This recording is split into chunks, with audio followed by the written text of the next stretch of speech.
একটু জল দেবো কড়াতে। এই জলটা চারিদিকে যাতে দুধটা গায়ে না লেগে যায়।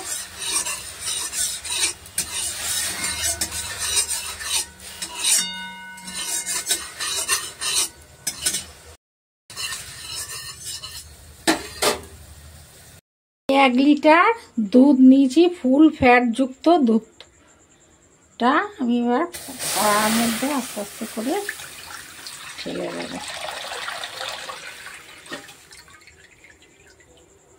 দেখেছেন গায়ে কত। আপনারা গরুর দুধ অথবা মোষের দুধও নিতে পারেন, নিলে ভালো হয়। এটা সব অনবরত নেড়ে যেতে হবে যাতে এতে সর না পড়ে। সর পড়লে জিনিসটা ভালো হবে না, এনে অনবরত নাড়তে হবে। আর গাটা ভালো করে চেঁচে নিয়ে নিতে হবে যাতে গায়েও পুড়ে না যায়। গায়ে দুধের সর দুধটা লেগে তাহলে জিনিসটা ভালো হবে না। অনবরত নাড়তে হবে আর গাগুলো কেকে কেকে নিতে হবে। এইভাবে গাগুলো কেকে কেকে নেবেন, নাহলে অনবরত নেড়ে যেতে হবে যাতে সর না পড়ে। সর পড়লে জিনিসটা ভালো হবে না। আর গাগুলো এমন করে কেকে নেবেন।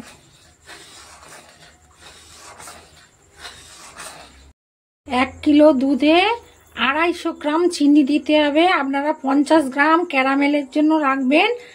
আর এতে 200 গ্রাম এই চিনি দিয়ে দিলাম, দিয়ে নাড়তে হবে অনবরত। দুধটাকে অনবরত এইভাবে নাড়তে হবে আর গাগুলো ভালো করে কেকে নিতে হবে এরকমভাবে, যাতে এগুলো না পুড়ে না যায়।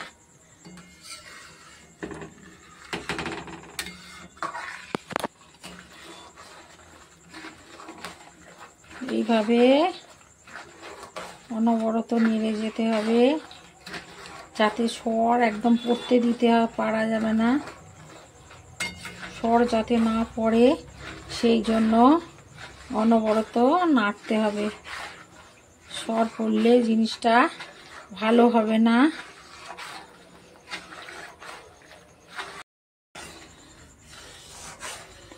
ফুটছে,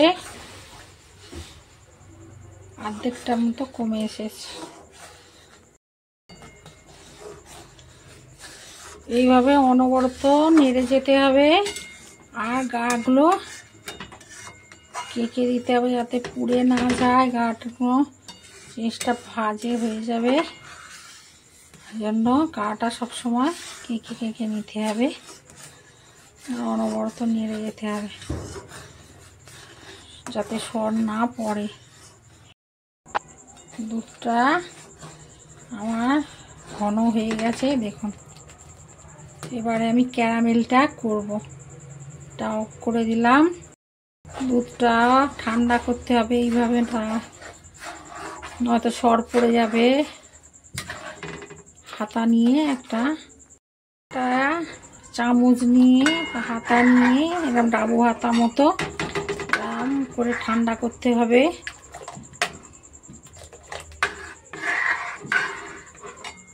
এইভাবে ঠান্ডা করতে হবে।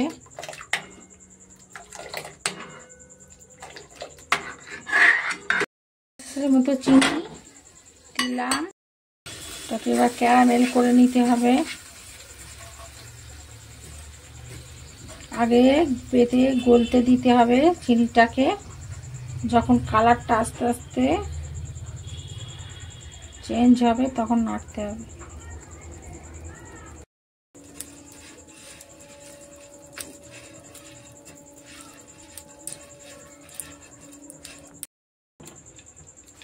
ক্যারামেলটা করে নিচ্ছি 50 চিনি দিয়ে, আর 200 দিয়েছি দুধের মধ্যে।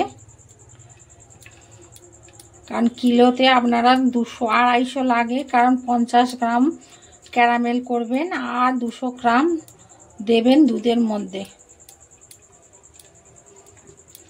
এভাবে কালারটা দেখুন চেঞ্জ হয়ে আসছে, আস্তে আস্তে একটু লালচে ভাব হবে, তখন দুধের মধ্যে দিয়ে দেব। দিয়ে দিলাম মধ্যে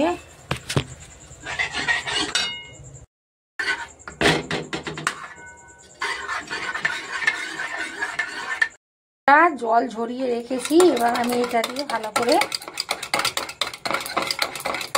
ফেটিয়ে নেব, যাতে সম্পূর্ণটা মিশে যায়, ডেলা ডেলা যেন না থাকে। টক দইটা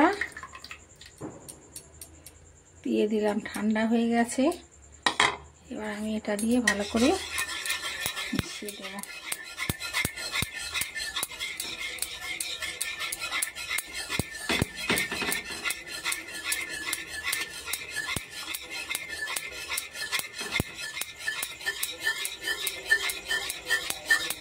মাটির হাঁড়ি এনেছি ছোট, টক দই এর গায়ে ভালো করে মাখিয়ে নেব।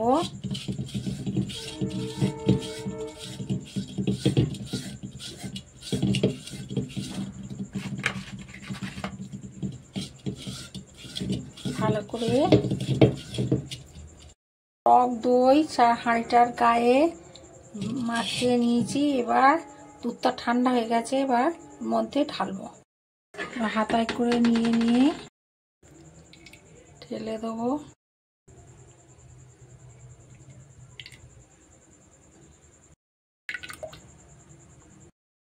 আমার দইটা কি সুন্দর জমে গেছে, দেখো, এই দেখো কত সুন্দর দইটা, একদম দোকানের মতো পারফেক্ট হয়েছে দই, মিষ্টি দই।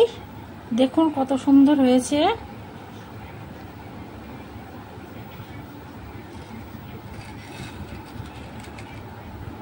দেখো কত সুন্দর জমেছে দইটা, কত সুন্দর হয়েছে। দেখো বন্ধুরা কত সুন্দর হয়েছে মিষ্টি দইটা, একদম দোকানের মতো পারফেক্ট হয়েছে। জানাতে ভুলবেন না এই মিষ্টি দই। ভালো লাগলে চ্যানেলটাকে লাইক সাবস্ক্রাইব করবেন।